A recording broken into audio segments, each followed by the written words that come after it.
నామానికి స్తోత్రం కలుగును గాక. హల్లెలూయా. వాక్య భాగంలోనికి వెళ్ళబోయే ముందు నేను మీతో ఒక చిన్న సాక్ష్యాన్ని పంచుకోవాలని ఆశపడతా ఉన్నాను. చేరిన అందరికీ మరొకసారి వందనాలు. ఇప్పటి వరకు నేను పాస్టర్ గారికి సేవకురాలుగా, తోటి సేవకురాలుగా ఉన్నానని మాత్రమే మీకు తెలుసు. నా సాక్ష్యం అనేది మీరు ఎప్పుడు వినలేదు. ఎప్పుడన్నా కొద్దిగా స్త్రీల సమాజంలో పంచుకోవటం అనేది జరుగుతూ ఉంది. వాస్తవానికి సేవకులను చేసుకోక ముందు నుండే దేవుని భయం కలిగి, బాల్యం నుండి భయభక్తులు కలిగి యవ్వన ప్రాయానికి వచ్చిన తర్వాత 10th క్లాస్లో ఉన్నప్పుడు నేను బాప్తీసం తీసుకున్నా. నేను బాప్తీసం తీసుకున్న తర్వాత మా ఆత్మీయ తల్లి మమ్మల్ని బలపరిచిన వాక్యాలను బట్టి అందం మోసకరం, సౌందర్యం వ్యర్థం, యెహోవా యందు భయభక్తులు కలిగిన స్త్రీ కొనియాడబడును అని చెప్పిన రీతిలో లోకానికి నా యవ్వనాన్ని, నా అందాన్ని, లేకపోతే నాకు కలిగినటువంటి దాన్ని నేను చూపించకూడదు. నా దేవుడు మాత్రమే నాలో నుండి కనపడాలి, నేను మరుగై ఉండాలి అని నేను కాలేజ్ చదువుతున్నప్పుడైనా, ఇంకా ఏదైనా నేను నా జీవితంలో చిన్న జాబ్స్ కూడా చేశాను. ఆ టైంలో కూడా నేను దేవునికి మహిమకరంగా లోకాశను విడిచిపెట్టి, లోక ఆకర్షణను విడిచిపెట్టి నా శరీరం మీద ఫోకస్ అయ్యేటువంటి ఏది కూడా కనపడకూడదని, నా శరీరంపై ఏ అలంకరణ లేకుండా నా యవ్వన ప్రాయం నుండి ఇప్పటి వరకు కూడా, ఇక రాబోయేటువంటి జీవితాల్లో కూడా దేవుడు ఆ విధంగా నన్ను నిలబెట్టడానికి ఆయన ఇష్టపడ్డారు. మన మట్టికి మనం ఆ విధంగా జీవించాలంటే మనం జీవించలేం. కానీ దేవునికి ఎప్పుడైతే మనల్ని మనం అప్పగించుకున్నామో ఆయన్ని స్థిరపరుస్తాడు. నా ప్రక్కన ఎంతమంది అలంకరించుకున్నా ఎప్పుడు కూడా నాకు అనుదృష్టి ఆ అలంకరణ మీద కానీ, వారికి ఉన్నటువంటి ఆ యొక్క డ్రెస్అప్ అపిరెన్స్ బట్టి కానీ నేను ఎప్పుడు కూడా ఆకర్షించబడలేదు. నా మట్టుకు నేను నా దేవునికి సరితగితే ఉంటే చాలు అనే రీతిలోనే నేను సాగిపోతా ఉన్నా. అయితే వివాహ వయసు వచ్చింది. వివాహం చేయాలంటే మా తల్లిదండ్రులు బాప్టిస్ట్ ఫీల్డ్లో సంఘ పరిచర్య చేసి, ఇప్పుడున్నటువంటి చర్చి కాకుండా గతంలో పలకూరులో కట్టుకునేటువంటి టవర్స్ ఇచ్చి మా తల్లిదండ్రులే ఆ విధంగా కట్టడం జరిగింది. వాస్తవానికి ఎక్కడో సంఘ కానుకలు పోగేసి కట్టడం కూడా కాదు, కానీ మా అమ్మ వాళ్ళ పితరులు తల్లిదండ్రులు ఇచ్చినటువంటి ఆస్తిలో 1 ఎకరం పొలాన్ని దేవునికి అర్పించి, ఆ విధంగా మా నాన్నగారు సెక్రటరీగా పనిచేస్తూ ఆయనకి ఇచ్చిన దర్శనాన్ని బట్టి ఆ మందిరాన్ని కట్టడం అనేది జరిగింది. వారు బాప్టిస్ట్ ఫీల్డ్లో ఉన్నారు, కానీ మేము వారికంటే ఒక స్టెప్ పైకి వెళ్ళాం. వారికి ఒక చింత వచ్చేసింది, వివాహం చేయాలంటే పిల్లలు ఎలా ఉంటే మేము ఎలా వివాహం చేయగలుగుతామని. నాకంటే ముందుగా మా ఇంట్లో మీ అందరికీ తెలుసు, దైవమక్కన దేవుడు ఆకర్షించుకున్నారు. ఆమె డిగ్రీ చదువుకుంది. యవ్వన ప్రాయంలోనే తన జీవితాన్ని అప్పగించుకుని సేవ చేయటం ప్రారంభించింది దేవుని పిలుపుని బట్టి. స్త్రీలు సేవ చేయటం ఏంటి, స్త్రీలు సేవ చేయటం అంటే ఎలా అని చెప్పేసి అక్కడున్నటువంటి సంఘాల్లో ఉన్న సేవకులు అనేక మంది కూడా విమర్శించటం జరిగింది. ఎవరి విమర్శకి లొంగలేదు, ఎవరి యొక్క పొగడత కూడా లొంగలేదు. దేవుని పిలుపుని బట్టి అది కష్టమైన నష్టమైన పెంటతో సమానంగా ఎంచుకుని తన యొక్క డిగ్రీని పక్కన పడేసేసి సువార్త ప్రకటిస్తూ గ్రామం అంతా తిరిగి దేవుని యొక్క సువార్తను వేసే దేవుడని ప్రతి ఒక్కరిని ఒప్పిస్తూ అనేక మందిని దేవుని వైపు నడిపించడానికి ఒక సాధనంగా వాడబడింది అక్కే మాకు ఒక రకంగా మమ్మల్ని పెంచినటువంటి ఆత్మీయతలో పెంచినటువంటి తల్లి. మాకు ఇద్దరికి కలిపి ఒక ఆత్మీయ తల్లి ఉన్నారు. ఆవిడ ద్వారాగా మేము ఆమెకు వచ్చినటువంటి ప్రవచనాల ద్వారాగా, ఆమె చెప్పేటువంటి దర్శనాల ద్వారాగా తదుపరి మాతో దేవుడు మాట్లాడినటువంటి విధానాన్ని బట్టి మేము దేవునికి సమర్పించుకున్నాం. ఇక ఆ దినాలలో మా తల్లిదండ్రులు వివాహ వయసు వచ్చి, అక్క అయితే నేను వివాహం కూడా చేసుకోను, నా జీవితాన్ని దేవునికి సమర్పించుకుంటానని తన జీవితాన్ని దేవునికి సమర్పించుకుంది. తన డిగ్రీని పక్కన పడేసింది, సేవ చేస్తూ ఉంది. ఇక ఇదే రీతిలో మిగిలిన పిల్లలను కూడా ఇలాగ తయారు చేస్తుందని అక్కను కూడా తల్లిదండ్రులు దుఃఖపెట్టిన సందర్భాలు కూడా లేకపోలేదు. అయితే నేను ఒకటే చెప్పాను, అమ్మా నేను వివాహం చేసుకోనని చెప్పను, మీకు దుఃఖకరంగా నేనైతే జీవించను, కానీ నేను దేవుడి దగ్గర ఒక తీర్మానం చేసుకున్నా. ఆ తీర్మానానికి ఎవరైతే ఇష్టపడతారో వారిని మాత్రమే నేను చేసుకుంటాను అని చెప్పాను. ఆ తీర్మానం ఏంటంటే, నేను నా ఒంటి మీద ఎలాంటి వస్తువు నేను పెట్టుకోకూడదు. అది నా యొక్క పట్టుదల. ఎందుకంటే వివాహం అయిన టైంలోనైనా పని జరగదో లేదో అని చాలామంది శాస్త్రులు పరిశీలి ఎలాగో ప్రభువులో ఏమి దొరుకుతుందో అని వెతికినట్లు మమ్మల్ని కూడా ఆ విధంగా వెతికిన సందర్భాలు కూడా లేకపోలేదు. అయితే ఆశ్చర్య రీతిలో దేవుడు ఆయన ప్రణాళిక చొప్పున ఆయన ఏ విధంగా నడిపించాలో, ఏ విధంగా దేవుడు ఏర్పాటు చేయాలో ఆయనకు తెలుసు. ఫస్ట్ టైం పాస్టర్ గారిని నేను చూశాను. పాస్టర్ గారుతో వివాహం జరిగింది. దానికి ముందుగా మరి మా మామగారు అంకుల్ అంటా నేను, అంకుల్ గారు కృపానందన్ అంకులు, అలాగే తిమోతి పాస్టర్ గారు అని మా గ్రామంలో అప్పటికి సేవ చేస్తున్న పాస్టర్ గారి యొక్క తండ్రి, మరి పాస్టర్ గారికి మేనత్త భర్త అయి ఉంటారని చెప్పారు. వారిరువురు కలిసి విజయవాడలో నేను సాల్వేషన్ ఆర్మీ స్కూల్లో జాబ్ చేస్తూ మా రెండో అక్క వాళ్ళ ఇంట్లో ఉంటా ఉన్నానన్నమాట. మా రెండో అక్క వాళ్ళ మరి భర్త కూడా నాకు మేనత్త కొడుకు. వారిద్దరికి మేము పిల్లలు అంటాను, నన్ను పెంచుకున్న పిల్లలాగా మీ కూతురు అనేవాళ్ళు. అలాగా నేను వాళ్ళ ఇంట్లో ఉండి జాబ్కి వెళ్తా వస్తూ ఉండేవాడిని. ఆ దినాలలో మరి నన్ను చూడటానికి చెప్పి మరి మావయ్య అంటే అంకులను వేరే పాస్టర్ గారు వచ్చారు. వచ్చినప్పుడు మరి నేనైతే స్కూల్కి వెళ్ళాను. వచ్చేసరికి ఇంట్లో కూర్చున్నారు. అక్కతో మాట్లాడారు. మాట్లాడినప్పుడు అక్క ఏమన్నారంటే, అక్క పాప వచ్చిన తర్వాత మాట్లాడదామండి అని చెప్పారు. వారు అక్కడ కూర్చొని ఉండగానే నేను స్కూల్ నుండి వచ్చాను. వారి మీదగానే ఆ రూమ్లో నుండి లోపలికి వెళ్ళాను అనమాట. తర్వాత పాపను మాట్లాడదామంటే మరి వివాహానికి అయితే చాలామంది ఏం చేస్తారంటే, ఎవరైనా చూడటానికి వచ్చారంటే మనం ఎంత అందంగా సిద్ధపడాలో అంత అందంగా సిద్ధపడతారు. నేనైతే ఉదయం స్కూల్కి ఎలా వెళ్ళానో అలాగే మరి ముఖం కూడా కడుక్కోలేదు నిజంగా చెప్పాలంటే. అలాగే వచ్చి వారి ఎదురుగా కూర్చోమంటే ప్రైజ్ లార్డ్ చెప్పి కూర్చున్నా. అప్పుడు ఏంటమ్మా నీ అభిప్రాయం, నాకు కుమారుడు ఉన్నాడు, సేవ చేస్తారు, ఆ కుమారుని యొక్క పరిస్థితి ఏంటంటే మంచి వక్తవ్యులు చెప్పాలంటే మీరు ఇలా కూర్చున్నారు కదా, మిమ్మల్ని ఇలాగ కూర్చున్న రీతిలో ఆర్ట్ చేయగలరు, అంత డ్రాయింగ్ వేసేటువంటి టాలెంట్ ఉంది నా కుమారుడికి. అయితే మీ అభిప్రాయం ఏంటో చెప్తే మంచిది అంటే నేనేం చెప్పలేదు, మౌనంగా కూర్చున్నా. అప్పుడు మా అక్క నాకు నోరుగా మోషేకి నోరుగా ఆఖరిని ఉంచినట్లు మా అక్క నాకు బదులుగా నా అభిప్రాయాన్ని అక్క తెలియజేశారు. ఇప్పుడు అక్క కూడా మన మధ్యలో ఉన్నారు, నాతో వచ్చారనమాట. ఎందుకంటే పాస్టర్ గారు మీటింగ్కి వెళ్ళారు కాబట్టి ఈ 10 రోజులు నేను అక్క ఒక్కడే ఇద్దరం ఇంట్లో ఉంటామని మాకు తోడుగా అక్కని మేము పిలుచుకున్నాం. నాతో వచ్చారు. అలాగే ఈరోజు ఇక్కడ కూడా నేను తీసుకొని వచ్చాను అనమాట అక్కని.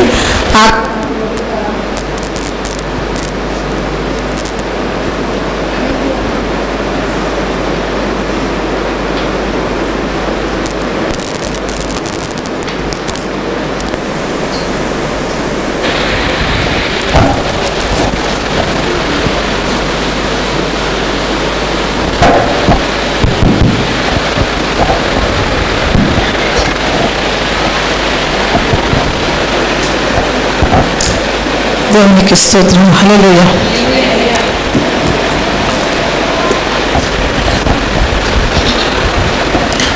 నా అభిప్రాయం ఏంటో అక్క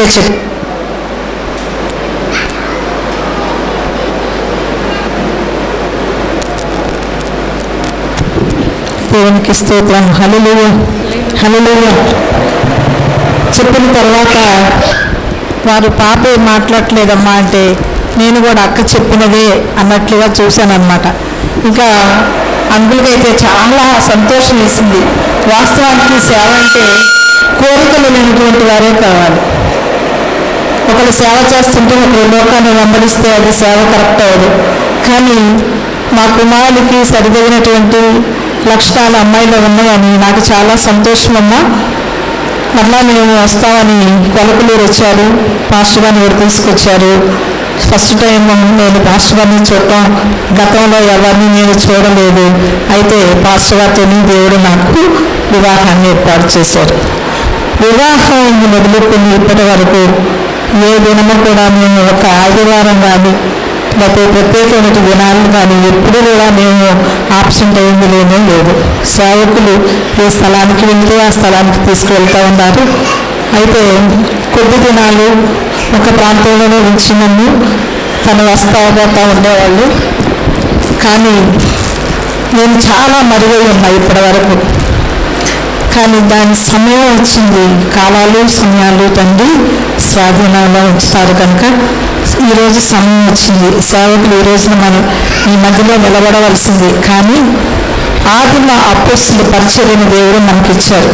అపోస్తుల బోధ యందు, సహవాసమందు, రొట్టె విరుచుటందు, ప్రార్థించుటందు ఎడతెగక ఉండాలి అని దేవుడు సెలవిచ్చారు. దేవుడు పరిశుద్ధాత్మ శక్తి మీరు పొందేంత వరకు పట్టణంలోనే నిలిచిపోండి. ఆ శక్తిని పొందుకున్న తర్వాత మీరు యెరూషలేములోను, యూదయ సమరయ ప్రాంతాలలో బూది గంతాల వరకు వెళ్ళి సువార్తను ప్రకటించండి అని తెలియజేశారు. అలాగే ఈ అపోస్తులకు మిషన్ అంటే మనం మిషన్ లాగా పనివారిలాగా పనిచేయాలి. మిషన్ అంటే ఒక్కరే కాదు. పోయిన గత 2-3 వారాల్లో ఒక్కరే మరి సువార్త ప్రకటిస్తే సరిపోదు. మందిరంలో ప్రతి ఒక్కరూ పాలిభాగస్తులే, ఎవరు పని వారు చేస్తారని చెప్పేసి సేవకులు మనకు వివరించడం జరిగింది.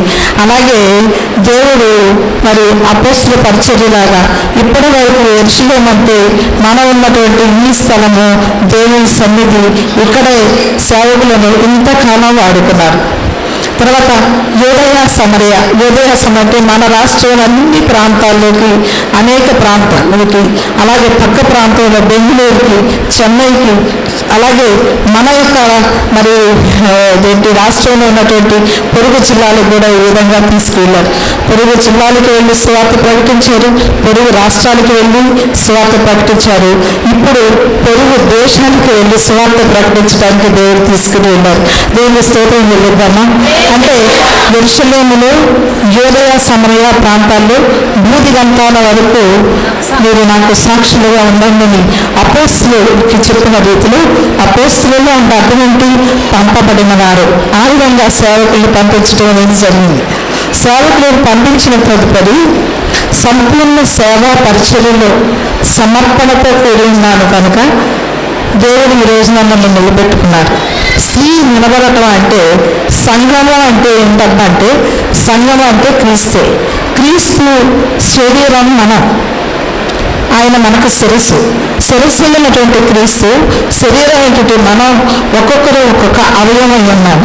మనం మన శరీరాల్లో అవయవాలను మనం చూస్తే కన్ను చూస్తూ ఉంటుంది, చెవులు వింటాయి, ముఖ్యం చేస్తుంది, వాసన చూస్తుంది, నోరు మాట్లాడుద్ది, చేతులు పనులు చేస్తాయి, కాళ్ళేమో నడుస్తాయి. ఒక్కొక్క అవయవం ఒక్కొక్క పని కలిగి ఉన్నట్లు దేవుని యొక్క శరీరంలో మనందరం కూడా ఒక్కొక్కరు ఒక్కొక్క పని చేస్తూ ఉన్నాం. పిల్లలు పాటలు పాడేవాళ్ళు కొందరైతే, డ్రమ్స్ ప్లే చేసేవాళ్ళు కొందరైతే, మైకులు సెట్ చేసేవాళ్ళు కొందరైతే, ముందుగా ఇలా నడిపించేవాళ్ళు కొందరైతే, మందిరాన్ని సిద్ధపరిచేవాళ్ళు కొందరైతే, ఈ విధంగా ఒక్కొక్కరు ఒక పని కలిగి ఉన్నాము.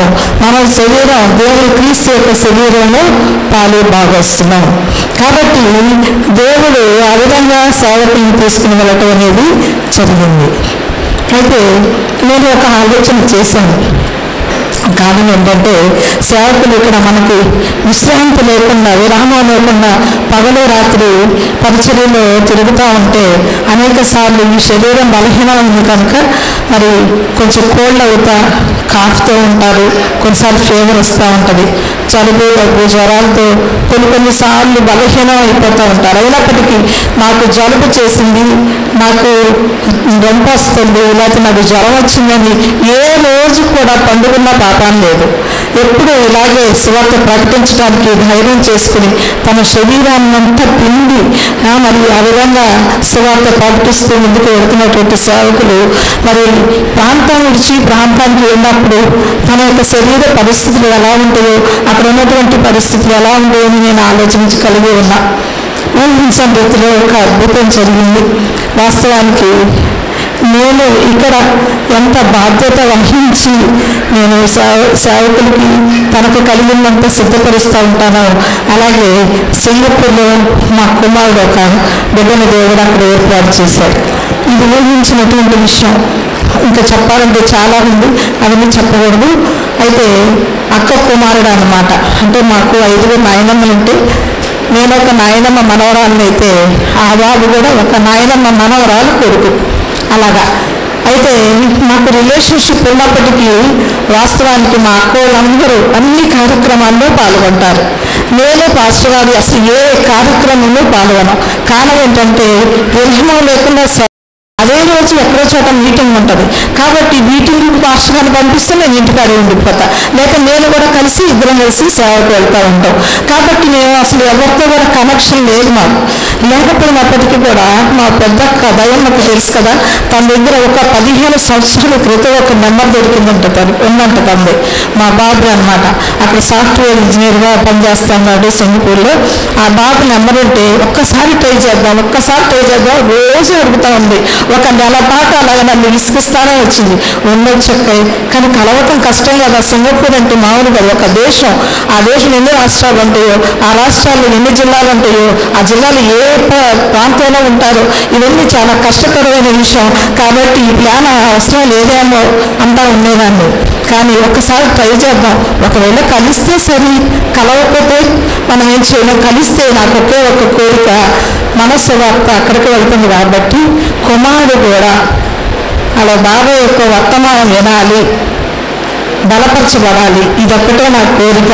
అందుకోసం నేను అడుగుతున్నానని చెప్తా ఉండేది అక్క.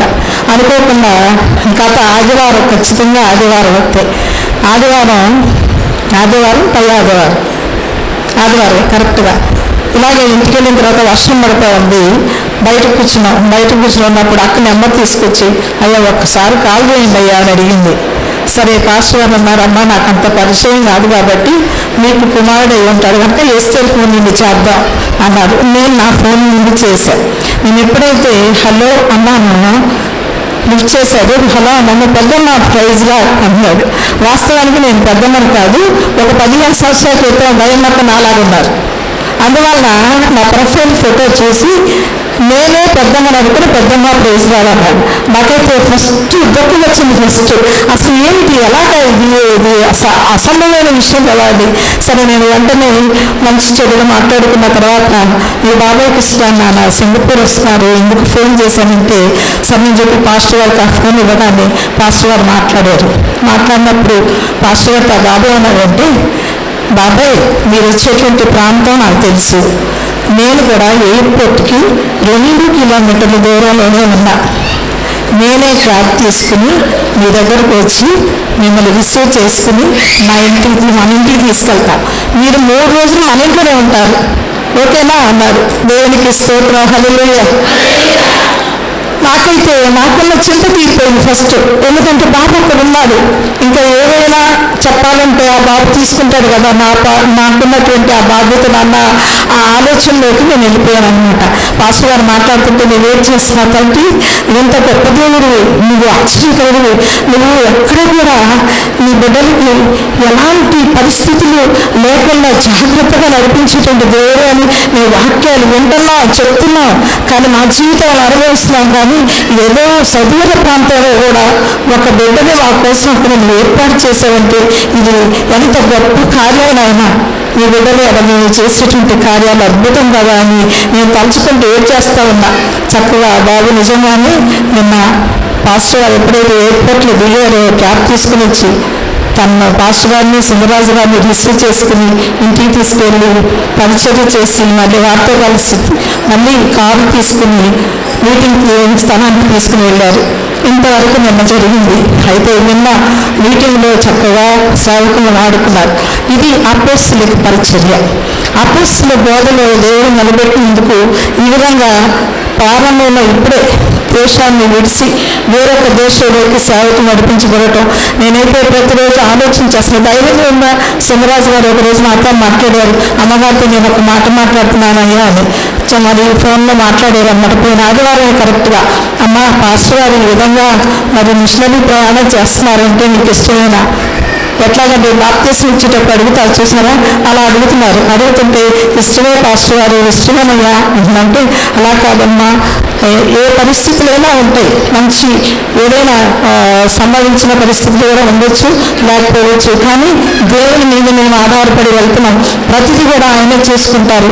కానీ మీకైతే ధైర్యం ఉందా, మీకైతే సంతోషమేనా అన్నప్పుడు మాకైతే సంతోషమేనయ్యా, ఎందుకంటే మేము ఆయన కాడి కింద అలవర్చబడ్డాం. ఏదైనా మా ప్రాణం ఆ బలిపీఠం మీదే మా జీవితాలు ఉండిపోవాలి, మేము అక్కడే అయిపోవాలి, కాబట్టి నాకు ఇష్టమే అని చెప్పారు. చెప్పిన తర్వాత ఆలోచించేశారు అనమాట. ఆ తర్వాత ఈ బాబు కనెక్ట్ అయ్యాడు. ఈ విధంగా దేవుడు పోయిన ఆదివారం మీకైతే అందుకనే మీకు ఎవరు తెలియదు కనుక ఈ విషయాన్ని మీతో పెంచుకోవాలనుకున్నాను. నేను ఆయన సంస్థలో చేసేటువంటి దేవుడు. నేనేమనుకున్నానంటే ఈ రోజున ప్రభువా మీ దాసులు నిలబడేటువంటి స్థలంలో వారు నన్ను నిలబడమని చెప్తున్నారు. నేనైతే చాలా బలహీనాన్ని, నాకు మాట్లాడటానికి ధైర్యం ఉండదు. నేను ప్రజలు ఎదుటి నిలబడాలంటే నాకు అంత ధైర్యం చాలు ప్రభువా, నేను ఎలా మాట్లాడగలనంటే నరపుచ్చడం నీవు చక్కగా నిలబడు, నేను మీతో మాట్లాడతాను. అలాగే ఆయన నిలబెట్టుకున్నారు ఈ రోజున. అయితే నేను ఏ వాక్యం చెప్పాలి ప్రభువా, నువ్వు నాకు వాక్యం ఇస్తేనే ఆ వాక్యమే నేను మీతో మీ ప్రజలతో పంచుకుంటానయ్యా అని చెప్పి మాట్లాడినప్పుడు దేవుడు ఒక వాక్యాన్ని ఇచ్చారు.